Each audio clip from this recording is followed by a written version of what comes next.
며칠 동안 한국, 미국, 러시아, 그리고 일본의 북핵 협상 교섭단과 미국 국무부 부장관 등의 최고 2급 외교 대표들이 잇따라서 회동을 갖고 있습니다. 이것은 비일상적인 상황이며 조만간 한반도와 관련된 빅딜이 만들어질 수 있다는 분석이 나옵니다.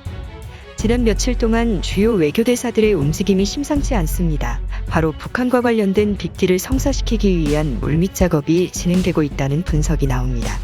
한국, 미국, 러시아, 일본까지 중국을 제외한 모든 외교 당사자들이 북한과 관련된 구체적인 공통된 안이 나올 것이라는 관측이 나오고 있습니다.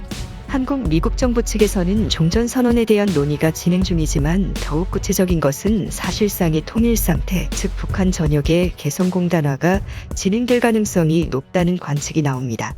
국토전략TV 미중 간 패권 갈등에서 한국의 역할이 대두되고 있습니다. 과거 냉전 시기 G7의 모습처럼 한국이 7개 주요 국가 중에 주요한 역할을 해야 한다는 국제적인 아젠다가 만들어지고 있습니다. 주로 이는 글로벌리스트들 사이에서 제기되는 이슈이며 그들 사이에서는 이미 한반도 통일이 기정사실화되고 있고 미국, 러시아, 주변 강대국들 사이에서 한반도 통일이 물밑에서 교섭과 구체적인 통일 방안이 제시되고 있다는 분석이 나옵니다.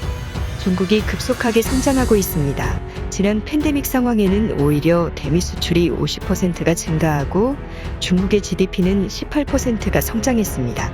헝다 쇼크, 팬데믹 쇼크, 범서방 진영의 대중국 압박의 위협 속에서도 중국은 소리 없이 강한 성장세를 이어가고 있습니다. 이는 서방 국가들이 팬데믹 기간 동안 마이너스 성장을 이어가고 있고 고물가 행진으로 인플레이션 위기를 맞고 있는 미국 등의 주요 국가들과는 다소 다른 상황입니다. 미국, 유럽, 일본 등 주요 서방 국가 진영들은 이번 팬데믹 위기를 해소하기 위해서 역대 유례를 찾기 어려운 양적 완화, 즉 화폐를 대량 발행하는 작업을 단행했습니다. 온 국민들에게는 수백만 원의 긴급 생활비, 주택 월세 지원 등이 이뤄지면서 미국 등 서방 국가들에서는 일을 할 사람을 찾기 어려운 현상이 생기면서 항만, 공장, 광산이 마비되면서 생필품 및 공산품 공급 대란까지 야기되고 있습니다.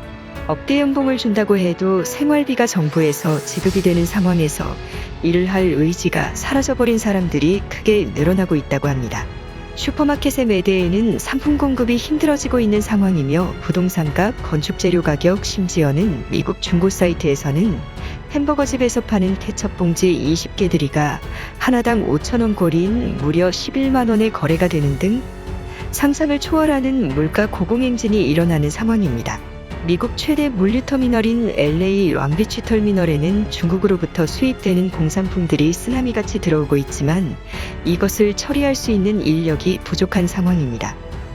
이러한 물류 대란으로 인해서 현재 미국, 영국 등 서방 진영 국가들에서는 물가는 오르지만 성장이 없는 상황이 생기면서 중국 경제가 미국을 추월하는 상황을 막을 방법이 없다는 위기감이 고조되고 있는 상황이 만들어지고 있습니다. 이러한 추세대로라면 2033년까지 미국의 GDP를 초월할 것으로 관측되던 중국 경제가 2033년보다 빠르게 미국을 초월할 것이라는 관측마저 나오고 있는데요. 많은 사람들은 현재 여러 지표에서 중국이 위기를 겪고 있다고 하지만 최근과 같은 물가 고공행진 사태에서 조용히 웃고 있는 곳은 중국이라는 분석이 나옵니다. 이러한 상황에서 미국 등 서방권 주요 당국자들이 바빠지기 시작했습니다. 과거 80년대 말 일본과 같은 상황이라면 일본 고위 관료를 미국으로 불러 강제 화폐 절상을 시킨다거나 경제 조정을 일방적으로 진행시킬 수 있지만 중국은 일본과 상황이 다른 컨트롤이 안 되는 대상입니다. 이 같은 추세대로라면 정말로 중국이 미국의 자리를 위협하는 패권국으로 올라설 수 있다는 공포감이 생기고 있는 것입니다. 미국에서 수입하는 주요 공산품들을 중국이 아닌 새로운 시장으로 돌려야 하지만 동남아시아는 인프라와 숙련화된 인적 자원이 부족하고 인구 증가와 환경오염의 우려가 생기고 있습니다. 그뿐 아니라 잘 성장해가던 동남아시아의 민주국가들이 달러 맛을 보고 군부 세력에 의한 쿠데타가 일어나 민주주의를 망친다거나 하는 일들이 동남아시아에 종종 벌어지고 있고 인도, 아프리카, 방글라데시와 같은 남아시아권 국가들은 고속도로 항만 등의 인프라 자체가 미비해서 10년 안에 미국을 초월하기로 예정돼 있는 중국의 공산품 공급망을 대체한다는 것은 어려운 일입니다. 한국이나 일본, 대만과 같은 동아시아 선진국들은 이미 인건비가 세계 최고 수준으로 오른 상황이어서 이 같은 중국을 대체할 수 있는 저임금 고효율 공산품 생산을 위한 대안지가 될 수 없습니다. 하루속히 중국을 대체할 수 있는 공산품 공급망의 대안지를 찾아야 하는데 그 중에 대안이 바로 북한이 있습니다. 중국에서 미국으로 수출하는 공급망을 전부 북한으로 돌려버리게 된다면 중국에 제동을 걸 수 있습니다. 과거 미국은 일본의 급속한 성장을 막기 위해서 한국으로 공급망을 돌리는 선택을 했습니다. 이와 같은 중국의 공급망을 대체할 수 있는 곳을 북한으로 돌리기 위한 작업이 진행될 것이라는 관측이 나옵니다. 세계에서 100%의 국민들이 글자를 이해하고 쓸 줄 아는 나라는 한국과 북한밖에 없습니다. 문맹률이 높은 동남아시아나 남아시아와 같은 국가들과는 질적인 차이가 있어 고품질의 공산품을 만들기에 용이할 것이라는 분석이 나옵니다. 즉, 북한 전역에 개성공단을 모델로 한 산업단지가 만들어져서 중국을 대체할 미국에서 소비되는 노동집약적인 각종 공산품들의 생산기지가 북한에 생길 것이라는 전망이 나오는 것입니다. 특히 북한은 중국과 다르게 한 나라의 시스템을 독점으로 관리할 수 있는 체계가 돼 있기 때문에 중국과 같은 외부 요인에 의한 리스크가 적을 것이라는 관측이 나오면서 북한은 최고의 중국 대안지로 거론되고 있습니다.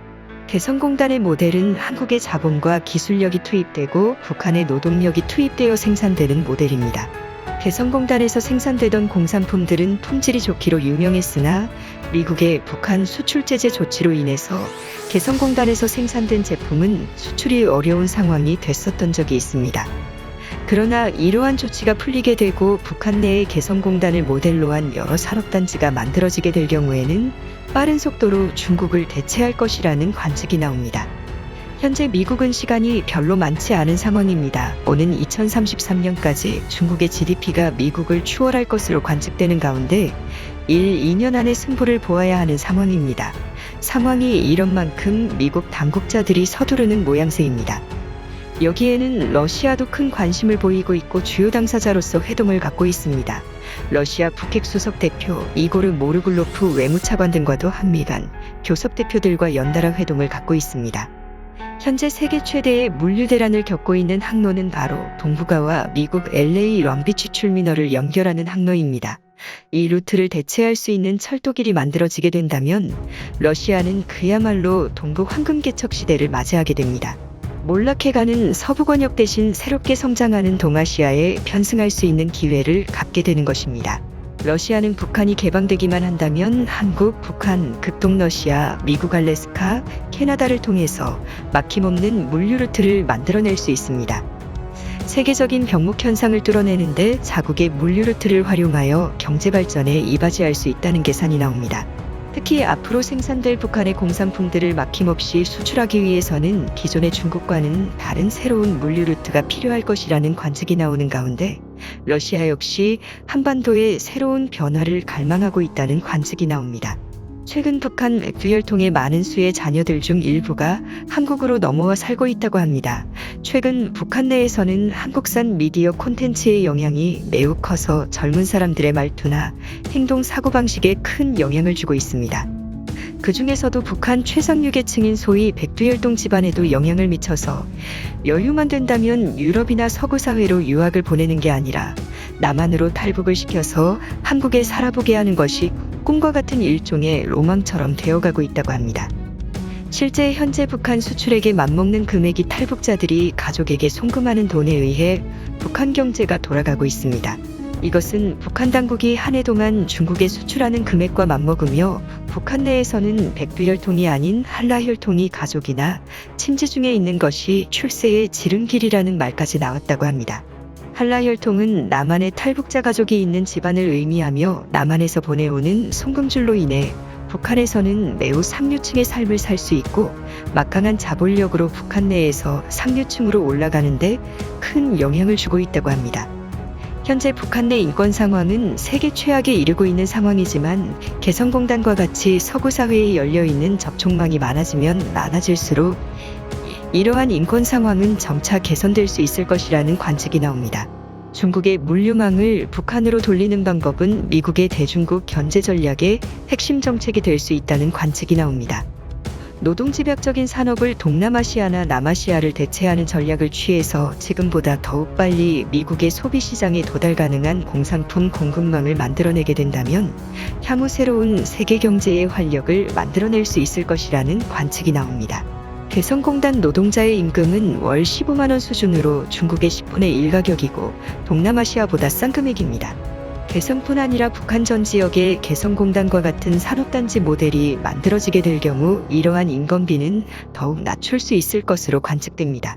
영국의 위험 컨설팅 업체 베리스크 메이플 크로프트는 기업 활동에 미치는 인권 문제에 관한 보고서에서 북한은 2021년 현재 기준으로 기업들이 투자하기에 매우 열악한 인권 상황이라는 보고서를 내놓았습니다. 하지만 개성공단에서 성공적으로 물건을 만들고 생산한 경험이 있는 한국의 노하우가 접목된다면 이러한 리스크는 크게 줄어들 것이라는 관측이 나옵니다. 과거 80년대 일본의 경제가 미국을 뛰어넘으려고 했을 때 한국이 급속하게 일본을 대신해서 성장하면서 한국이 매우 부강한 나라가 됐습니다. 최근에는 중국이 급속하게 성장하며 미국을 뛰어넘으려 하고 있습니다. 과연 미중 간 패권 갈등이 격화되는 지금 남북한 통일의 꿈이 한 발 앞으로 다가오게 될까요? 국토전략TV 오늘은 이것으로 마칩니다. 시청해주셔서 고맙습니다.